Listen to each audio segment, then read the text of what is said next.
Putin की NATO देशों को डायरेक्ट वार्निंग है। नेटो देश उकसाने वाली बयानबाजी कर रहे हैं, पुतिन की तरफ से कहा गया है।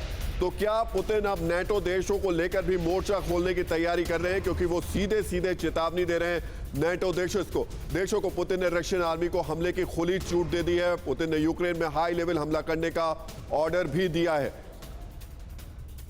तो ये हाई लेवल हमला किस तरीके का होगा, सवाल ये उठ रहा है, क्योंकि तास की तरफ से जो खबरें आ रही हैं वो ये बता रही हैं कि पुतिन ने एटॉमिक हमले की तैयारी की भी बात की है, उसको तैयार रहने के लिए कहा गया है। इसके अलावा उन्होंने अपनी फोर्सेस को हाई अलर्ट पर रखा है। पुलिस की नेटो देश, उन्होंने कहा है पुतिन ने कि नेटो देश जो बोल रहे हैं, जो उनकी तरफ से बयानबाजी आ रही है, वो बहुत ज्यादा उकसाने वाली है।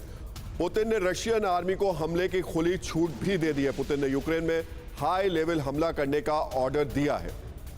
तो दो आप खबरें एक साथ देख सकते हैं। एक तरफ एटम बम की खबर है जिसमें कहा जा रहा है कि पुतिन अब उसकी भी तैयारी कर रहे हैं, और दूसरी तरफ पुतिन अब नेटो देशों को सीधे वार्निंग दे रहे हैं और कह रहे हैं कि नेटो देशों की तरफ से उकसाने वाली बयानबाजी सामने आ रही है। यानी यूक्रेन से निकल करके क्या अब पुतिन नेटो देशों की तरफ भी बढ़ना शुरू हो चुके हैं?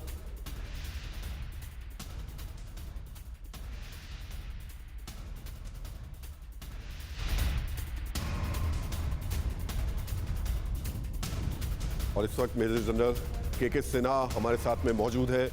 मेजर जनरल सिन्हा, क्या लग रहा है आपको, जो दो खबरें ये बता रहे हैं, पहला तो ये कि पुतिन ने एटम बम की तैयारी भी शुरू कर दी है, और दूसरा ये कि नेटो देशों को भी अब वो सीधे सीधे चेतावनी दे रहे हैं? देखिए राहुल जी, जो पुतिन साहब के उनका पूरे के पूरा वॉर गेम या इस वॉर का प्लान है वो स्टेजेस में है कि ये यदि होता है तो हम ये करेंगे, ये होता है तो ये करेंगे। उनका ये मानना था, क्योंकि देखिए ये तकरीबन 4-7 महीने से जिस तरह से वो ड्रिल कर रहे थे, और उनकी ड्रिल को यदि आप देखेंगे तो जो अभी स्ट्रैटेजिक फोर्स कमांड कहते हैं, जिसको न्यूक्लियर कमांड है उनका, और अभी तो उन्होंने एरोस्पेस कमांड को नहीं किया है, तो वो अपने स्टेजेस में कर रहे हैं। देखिए एक जो उनका अपने गेम प्लान में था कि शायद ऐसा हो कि नाटो डायरेक्ट इन्वॉल्व ना हो यहाँ पर, मगर वहाँ पर ऐसी छवि पैदा कर दें कि पूरे के पूरे सिविलियंस खड़े हो गए हैं और वो लड़ना चाहते हैं अपने देश के लिए, और इनका इन्वॉल्वमेंट बहुत बड़ा हो जाए। पुतिन का है स्विफ्ट ऑपरेशन, और वहाँ पर ऑक्यूपेशन के लिए गए नहीं हैं। उनको भी पता है ऑक्यूपेशन के लिए जाते हैं तो उनकी एक बहुत स्ट्रैटेजिक हार होगी। मेन कारण से वो गए हैं कि नाटो में नहीं आना चाहिए यूक्रेन, उनका एक मिलिट्री एम है, और उसको मनवाने के लिए वो फुल फ्लेज इन्वेशन किया है। उनका कोई इरादा वहां रहने का नहीं है। यदि नाटो फोर्स कर रहा है, नाटो और स्ट्रैटेजी अमेरिका का है कि एक प्रलॉन्ग्ड वॉर हो जाए।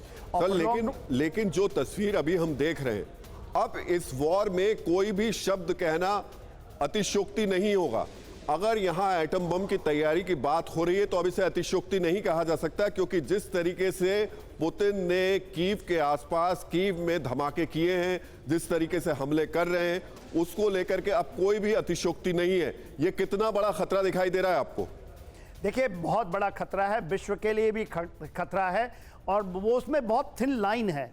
क्या वो थिन लाइन को नाटो या अमेरिका उसको ब्रेक करेगा और फिर ये दिखाएगा कि पूरा का पूरा रशिया को ख़त्म कर दें? मगर ये यदि वो जाता है तो सारे के सारे इसके जिम्मेवार होंगे। केवल आप ये कहेंगे कि पुतिन ने कर दिया। पुतिन तो उन्होंने अपना वॉर ड्रिल कर लिया है, उन्होंने अपने स्ट्रैटेजिक फोर्स कमांड का वॉर ड्रिल किया है।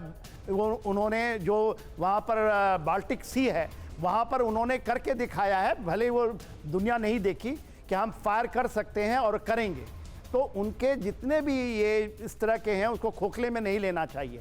सब लोग ये समझते हैं कि ये जो न्यूक्लियर वेपन सिस्टम है वो हम मानते हैं, हम भी मानते हैं कि एक डिटरेंस है, कोई इसको नहीं करेगा, पूरा दुनिया खत्म हो जाएगा। पुतिन का ये कहना है कि no, it is not, it is extension of the military aim, मैं कुछ भी कर सकता हूं। बिल्कुल निश्चित तौर पर कुछ भी कर सकते हैं। और ताज के हवाले से एक और बड़ी खबर इस वक्त सामने आ रही है जो हम आपको बता देते हैं। नेटो की धमकियों के बाद आर पार के मूड में इस वक्त पुतिन है। पुतिन ने रूस के रक्षा मंत्री और आर्मी चीफ को ऑर्डर दिए हैं। पुतिन ने न्यूक्लियर फोर्स को मैदान में उतारा है। ये जानकारी ताज की तरफ से दी गई है, जो कि रशियन न्यूज एजेंसी है। रूस पर पश्चिमी देशों के बैन नाजायज हैं, ये पुतिन का कहना है। तो पुतिन लगातार जिस तरीके से अब एक्टिव दिखाई दे रहे हैं, वो भी खास तौर से एटॉमिक हमले को लेकर के वो बहुत ज्यादा खतरनाक है।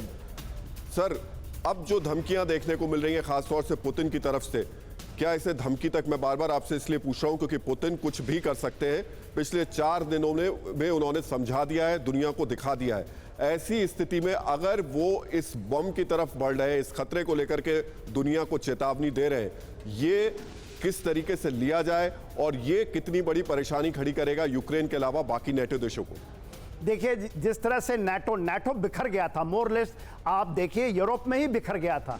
उसमें जर्मनी, फ्रांस, ये सब ऐसा लगता था कि शायद नाटो के मेन जो ये हैं, अमेरिका कहता है मैं डायरेक्टली बूट्स ऑन ग्राउंड नहीं रखूंगा, फ्रांस कहता है बूट्स ऑन ग्राउंड नहीं करेंगे, मगर एक by proxy they want to rule NATO को, और वो कहते हैं कि कोई नाटो वाला हमारे मेंबर पे करेगा तो हम फुल फ्लेज जाएंगे। नाटो के मेंबर में देखिए जो लगता हुआ देश है उसमें एक पोलैंड है, रोमानिया है, और ब्लैक सी के अंदर में कुछ जैसे एक रोमानियन शिप को उन्होंने हिट किया था।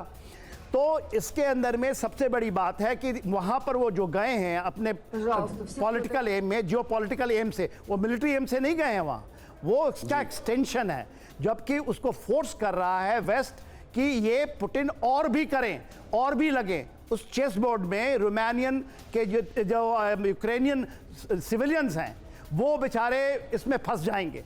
ठीक है, नेशनलिज्म की बात आ रही है कि हम लड़ेंगे, उनके पूरे गैस पाइपलाइन को तोड़ रहे हैं, उनके सारे के सारे, देखिए पूरा गैस ये 4 दिन के अंदर ये बदल जाएगा उस डायरेक्शंस में, क्योंकि पूरा गैस एंड ऑयल रशिया से आता है, वो पाइपलाइन वहां से गुजरती है। आपका यूक्रेन में केवल 25% अपना गैस एंड ऑयल उन्होंने क्या किया था इन पाइपलाइन से, क्योंकि वो पाइप से नहीं लेते हैं तेल, रशिया से नहीं लेते, वो यूरोप जाता है, फिर यूरोप से लेते हैं वो तेल, आज वो रशिया को नहीं देते, और ये 2015 से चल रहा है। मगर रास्ता यही है, ये नहीं केवल हम बात करते हैं। ये बड़ी मुश्किल बात हो गई है, रास्ता कौन सा है, कौन सा रास्ते पर आगे बढ़ेंगे पुतिन? परवाह देश की, सोमवार से शुक्रवार रात 10 बजे TV9 भारतवर्ष पर।